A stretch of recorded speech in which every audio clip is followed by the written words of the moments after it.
Hello friends. ఈ వీడియోలో మనకు కనిపిస్తుంది ఓవైసీకి చెందిన ఫాతిమా ఓవైసీ విమెన్స్ కాలేజ్. బండ్లగూడ జాగీర్ ప్రాంతంలోని సల్కన్ చెరువును ఆక్రమించి ఈ కాలేజ్ కట్టారు అనే ఆరోపణలు ఉన్నాయి. కొన్నాళ్లుగా హెచ్ఎండిఏ పరిధిలోని చెరువుల్లో ఎఫ్టీఎల్ బఫర్ జోన్లో జరిగిన బడాబాబులకు సంబంధించిన నిర్మాణాలను నిర్దాక్షిణ్యంగా కూల్చివేస్తున్న హైడ్రా సంస్థ ఈ నిర్మాణాల విషయంలో ఏం చేస్తుంది అనే చర్చ జరుగుతోంది. ఈ నేపథ్యంలో ఫాతిమా కాలేజ్ ఉన్న సల్కం చెరువు విస్తీర్ణం ఎంత, ఆ కాలేజీ విషయంలో హైడ్రా కమిషనర్ రంగనాథ్ గారు ఏం చెప్పారు, హైడ్రా విషయంలో రేవంత్ రెడ్డి సర్కారు ముందున్న సవాళ్లు ఏంటో ఈ వీడియోలో తెలుసుకుందాం. గత నెల రోజుల నుంచి దూకుడుగా వెళ్తున్న హైడ్రా సంస్థ హైదరాబాద్లోని చెరువులను, కుంటలను ఆక్రమించి ఎఫ్టీఎల్ లోపల కట్టిన నిర్మాణాలను నిర్దాక్షిణ్యంగా కూల్చివేస్తుంది. ఇటీవలే హీరో నాగార్జునకు సంబంధించిన ఎన్ కన్వెన్షన్ సెంటర్తో పాటు పలువురికి సంబంధించిన కట్టడాలను నేలమట్టం చేసింది. ఈ నిర్మాణాలు చెరువు భూముల్లో ఎఫ్టీఎల్ లెవెల్ బఫర్ జోన్ పరిధిలో ఉండటమే ఇందుకు కారణమని అందరికీ తెలుసు. ఈ నిర్మాణాల్లో చాలా వరకు రాజకీయ నేతలకు సంబంధించినవి, సెలబ్రిటీలకు సంబంధించినవి, పారిశ్రామికవేత్తలకు సంబంధించినవే ఉన్నాయి. ఇక పలు సంస్థలు వెంచర్లు వేసి విల్లాలు కట్టినా అవి కూడా కూల్చేశారు. మొత్తంగా చూస్తే ఇప్పటి వరకు 166 నిర్మాణాలను కూల్చేసిన హైడ్రా సంస్థ 43 ఎకరాల పరిధిలోని చెరువు భూమిని కాపాడిందని చెప్పవచ్చు. ఫామ్ హౌస్లో విల్లాలు మాత్రమే కాకుండా మెడికల్ కాలేజీలు, యూనివర్సిటీలను కూడా కొన్ని చోట్ల చెరువుల్లో నిర్మించారు. దీంతో ఈ నిర్మాణాలను హైడ్రా సంస్థ ఎక్కడ కూల్చివేస్తుందో అని భయపడిన కొందరు ఇప్పటికే ముందు జాగ్రత్తగా న్యాయస్థానాన్ని ఆశ్రయించి స్టేలు తెచ్చుకుంటున్నారు. అయితే వాటి విషయంలో ఏం చేయాలనే కార్యాచరణ హైడ్రా సంస్థ త్వరలోనే ప్రకటించనుంది.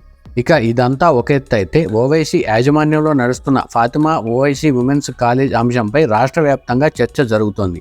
బండ్లగూడ జాగీరు ప్రాంతంలోని సల్కం చెరువును ఆక్రమించి ఒక్క మాటలో చెప్పాలంటే చెరువులో మన్నుబోసి కట్టిన కాలేజ్ ఇది అనే ఆరోపణలు ఉన్నాయి. వాస్తవానికి 1979లో ఈ చెరువు విస్తీర్ణం 0.37 చదరపు కిలోమీటర్లు. ప్రస్తుతం దీని విస్తీర్ణం 0.11 చదరపు కిలోమీటర్ల వరకే పరిమితమైంది. అంటే మిగతాది ఆక్రమణకు గురైంది. అందులో ప్రధానంగా ఉన్నది ఫాతిమా ఓవైసీ విమెన్స్ కాలేజ్. ఇవి కాకుండా మిగతా వారు కూడా కొన్ని ప్రైవేటు భవనాలు నిర్మించారు. త్వరలోనే ఈ భవనాలను హైడ్రా కూల్చివేస్తుందనే చర్చ జరుగుతోంది. అయితే దీనిపై మీడియాతో మాట్లాడిన హైడ్రా కమిషనర్ రంగనాథ్ గారు కీలక వ్యాఖ్యలు చేశారు. హైడ్రా విభాగం అనేది రాజకీయ చదరంగంలో పావుగా మారదలుచుకోలేదని, ఎఫ్టీఎల్లో ఉన్న నిర్మాణాలు ఓవైసీకి చెందినవా, మల్లారెడ్డికి చెందినవా అనేది హైడ్రా సంస్థ చూడదని, విద్యార్థుల భవిష్యత్ గురించి ఆలోచిస్తామని చెప్పారు. హైడ్రా సంస్థ వరకు ఎఫ్టీఎల్ ముఖ్యమే అయినా విద్యార్థుల భవిష్యత్తు కూడా ముఖ్యమేనని, ఎఫ్టీఎల్ పరిధిలో విద్యాసంస్థల నిర్మాణం చేయడం వారి పొరపాటు అయి ఉండవచ్చు, కానీ విద్యార్థుల భవిష్యత్తు దృష్ట్యా ఆయా సంస్థల నిర్మాణదారులకు సమయం ఇస్తామని, పార్టీలకు అతీతంగా తమ చర్యలు ఉంటాయని చెప్పారు. అయితే దీన్ని బట్టి చూస్తే ఓవైసీకి సంబంధించిన ఫాతిమా ఓవైసీ విమెన్స్ కాలేజీకి కొంత టైం ఇచ్చే అవకాశం ఉంది. ఇక ఈ అంశంపై రాజకీయ వర్గాల్లో కూడా చర్చ జరుగుతుంది. వాస్తవానికి రాజకీయ పార్టీల సహకారం లేనిదే, అధికారుల సహకారం లేనిదే ఇలాంటి ఆక్రమణలు సాధ్యం కావు. చెరువును మట్టితో కప్పెట్టి అంత పెద్ద బిల్డింగ్ నిర్మించినా అది ఎవరికీ కనిపించలేదా అనే ప్రశ్నలు ఇక్కడే తలెత్తుతున్నాయి. ఆ భవనాలకు రోడ్డు సౌకర్యం ఎలా వచ్చింది, విద్యుత్ సౌకర్యం ఎలా కల్పించారు, అసలు కాలేజీకి అనుమతి ఎలా ఇచ్చారు, ఇన్ని రోజులు అధికారులు ఎందుకు పట్టించుకోలేదు అనే చర్చ జరుగుతోంది. ఈ ఒక్క నిర్మాణమే కాదు, చెరువులు ఆక్రమించి నిర్మించిన ప్రతి నిర్మాణం విషయంలోనూ ఇలాంటి ప్రశ్నలే తలెత్తుతున్నాయి. ఒకవేళ గతంలో ఇలాంటి నిర్మాణాలపై ఎవరైనా ఫిర్యాదులు వచ్చినా అడ్డుకున్నదెవరు అనే ప్రశ్నలు కూడా సాధారణంగానే వస్తున్నాయి. అయితే హైడ్రాకు సంబంధించి మరో కీలకమైన అంశం ఇక్కడే ఉంది. ఈ నిర్మాణాలకు సంబంధించి గతంలో ఎలాంటి ఫిర్యాదులు ఎప్పుడెప్పుడు వచ్చాయి, వాటి విషయంలో ఎలాంటి చర్యలు తీసుకున్నారు, అనుమతులు ఎవరెవరి హయాంలో ఇచ్చారు అనేది కూడా ప్రత్యేక ఫైల్ను సిద్ధం చేసి లీగల్గా చర్యలు తీసుకునే అవకాశాన్ని హైడ్రా అధికారులు పరిశీలిస్తున్నట్టు తెలుస్తోంది. ఇక సల్కం చెరువు విషయానికి వస్తే అధికార యంత్రాంగం తీరుపై గతంలో చాలా విమర్శలు వచ్చాయి. ఫిర్యాదులు వచ్చినా పట్టించుకోవట్లేదనే విమర్శలు రావడంతో ఎట్టకేలకు జీహెచ్ఎంసీ అధికారులు ఆ చెరువులో మిగిలిన 0.11 చదరపు కిలోమీటర్ల మేర ఫెన్సింగ్ వేశారు. కానీ అప్పటికే దాదాపు 70% పైగా చెరువు భూమి కబ్జాలోకి వెళ్ళిపోయింది. ఒక రకంగా చెప్పాలంటే ఇదంతా ఒక పెద్ద మాఫియా అని చెప్పవచ్చు. ఈ ఒక్కటే కాదు, హెచ్ఎండిఏ పరిధిలోని చెరువుల ఆక్రమణ, నాలాల ఆక్రమణ, ప్రభుత్వ భూముల ఆక్రమణల వెనుక రాజకీయ జోక్యం ఖచ్చితంగా ఉంటుంది. అదే సమయంలో ఆ రాజకీయ జోక్యం కారణంగా అధికారులపై ఒత్తిడి ఉంటుందనేది కూడా వాస్తవమే. ఇక్కడ కూడా అదే జరిగిందనే చర్చ జరుగుతుంది. అయితే ఈ ఆక్రమణలో వ్యాపార సంస్థలకు, విద్యా సంస్థలకు చెందినవి ఎన్ని ఉన్నాయి, సాధారణ ప్రజానీకానికి ఎన్ని ఉన్నాయి అనేది కూడా హైడ్రా అంచనా వేస్తోంది. ముందుగా కమర్షియల్ యాక్టివిటీస్ చేసే సంస్థలు ఈ పరిధిలో ఉంటే వాటిపై ముందుగా దృష్టి పెట్టనున్నట్టు తెలుస్తోంది. ఇక రాజకీయ అంశాలు అలా ఉంటే ఫాతిమా ఓవైసీ విమెన్స్ కాలేజీ విషయంలో ఓవైసీ బ్రదర్స్ చేసిన ప్రకటనలు కూడా సరికొత్త చర్చకు కారణమయ్యాయి. ఫాతిమా ఓవైసీ విమెన్స్ కాలేజీ జోలికి వస్తే తమ తడకా చూపిస్తామంటూ ఓవైసీ బ్రదర్స్ హెచ్చరికలతో కూడిన వ్యాఖ్యలు చేయడం హాట్ టాపిక్గా మారింది. వాస్తవానికి ఈ భవనాలకు సంబంధించి ఒకరోజు క్రితం వరకు అటు హైడ్రా కానీ ఇటు జీహెచ్ఎంసీ కానీ అధికారికంగా స్పందించలేదు. అయితే వీటిపై చాలా ఫిర్యాదులు వచ్చాయి కూడా. అదే సమయంలో నోటీసులు ఇవ్వకుండా హైడ్రా సంస్థ ఎలా కూల్చేస్తుందనే ప్రశ్నలు కూడా తలెత్తాయి. దీనిపై హైడ్రా కమిషనర్ రంగనాథ్ గారు సమాధానం ఇస్తూ తాము నోటీసులు ఇచ్చేది ఉండదని, తమ వ్యవస్థ వేరుగా పనిచేస్తుందని, నోటీసులు ఇచ్చే ప్రక్రియ తమ వ్యవస్థలో ఉండదని, ఎఫ్టీఎల్ పరిధిని రక్షించడమే తమ లక్ష్యమని చెప్పారు.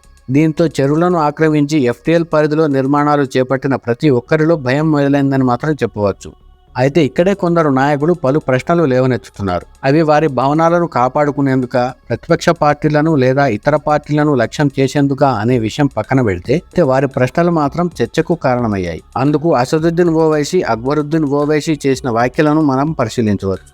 ఎంఐఎం ఎంపీ అసదుద్దీన్ ఓవైసీ మీడియాతో మాట్లాడుతూ ఎఫ్టీఎల్ పరిధిలో బఫర్ జోన్లో చాలా ప్రభుత్వ భవనాలు ఉన్నాయని, హుస్సేన్ సాగర్ పరిధిలో నక్లెస్ రోడ్, హిమాయత్ సాగర్ పరిధిలో సిసిఎంబి బిల్డింగ్లు ఉన్నాయని, జీహెచ్ఎంసీ భవనం ఉన్న చోట గతంలో అక్కడ ఒక జలపాతం ఉండేదని, వాటిని కూల్చివేస్తారా అని ప్రశ్నిస్తూనే హైడ్రాకు చట్టబద్ధత లేదని వ్యాఖ్యానించారు. ఇక అక్బరుద్దీన్ ఓవైసీ మాట్లాడుతూ ఫాతిమా కాలేజీని కూల్చవద్దని, అవసరమైతే తనను కాల్చాలని హెచ్చరిక ధోరణితో కూడిన విన్నపం చేశారు. పేదలకు ఉచిత విద్యను అందించేందుకు తాము 12 భవనాలను నిర్మించామని, వీటిని ఉద్దేశపూర్వకంగా కొందరు తప్పుగా చూపిస్తున్నారని తెలిపారు. గతంలో తనపై కాల్పులు జరిగాయని, కావాలంటే మళ్లీ కత్తులతో దాడి చేసుకోవచ్చని, కానీ పేదల విద్యాభివృద్ధికి చేస్తున్న కృషిని అడ్డుకోవద్దని అక్బరుద్దీన్ ఓవైసీ వ్యాఖ్యానించారు. అంటే హైడ్రా నుంచి ఎలాంటి చర్య ఇంకా స్టార్ట్ కాకముందే ఓవైసీ బ్రదర్స్ ఇలా స్పందించడం రాజకీయంగా చర్చకు కారణమైంది. అదే సమయంలో వీరికి కౌంటర్ కూడా మొదలైంది. ఇందులో భాగంగా అసదుద్దీన్ ఓవైసీ చేసిన వ్యాఖ్యలపై సామాజిక కార్యకర్త, హైదరాబాద్లో చెరువుల ఆక్రమణపై సుదీర్ఘ పోరాటం చేస్తూ చెరువుల రక్షణకు పాటుపడుతున్న లబ్నా సర్వత్ కౌంటర్ ఇచ్చారు.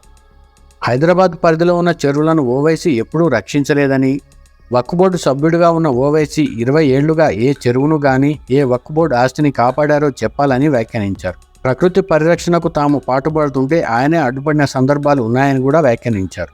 మొత్తంగా చూస్తే తమ విద్యాసంస్థల జోరికి హైడ్రా వస్తుందనే సమాచారం ఉన్నందునే ఓవైసీ బ్రదర్స్ ఇలా వ్యాఖ్యానించారనే చర్చ మొదలైంది.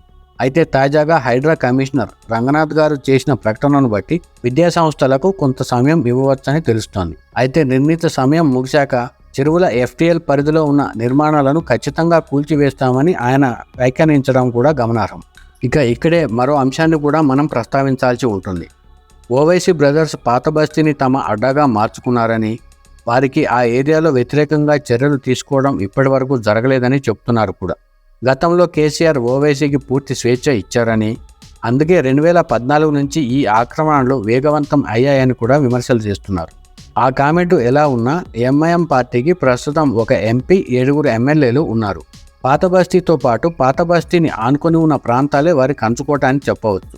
గతంలో ఉమ్మడి ఏపీలో సీఎంగా చేసిన జలగం వెంగళరావు గారితో పాటు ఎన్టీఆర్ గారు, చంద్రబాబు గారు, కిరణ్ కుమార్ రెడ్డి గారు మాత్రమే ఓవైసీకి అడ్డుకట్ట వేసే యత్నం చేశారు. మిగతా వారు కనీసం ఓవైసీలపైన, ఆ పార్టీపైన విమర్శలు చేయాలంటే జంకేవారని, ఇతర వ్యవహారాలను పట్టించుకునేవారు కాదని కూడా నాయకులు చెప్తున్నారు. ఒకవేళ ఎవరైనా ఓవైసీ అక్రమాలను ప్రశ్నిస్తే వారిపై ముప్పేట దాడి జరుగుతుందని, ఇటు అసెంబ్లీలో అటు ప్రెస్ మీట్లలో మైనార్టీ కార్డును తెరపైకి తెస్తారనే చర్చ కూడా ఉంది. చాలామంది మైనార్టీ వర్గాలకు చెందిన వారే ఈ విమర్శలు చేస్తున్నారు కూడా. మొత్తంగా చూస్తే విద్యార్థుల భవిష్యత్తును దృష్టిలో ఉంచుకొని చెరువుల్లో నిర్మించిన కట్టడాలను కూల్చివేసే అంశాన్ని ప్రస్తుతానికి వాయిదా వేసినా ఆ తర్వాతి కాలంలో కొనసాగిస్తేనే హైడ్రాకు సంబంధించిన విశ్వసనీయత మరింత పెరుగుతుంది.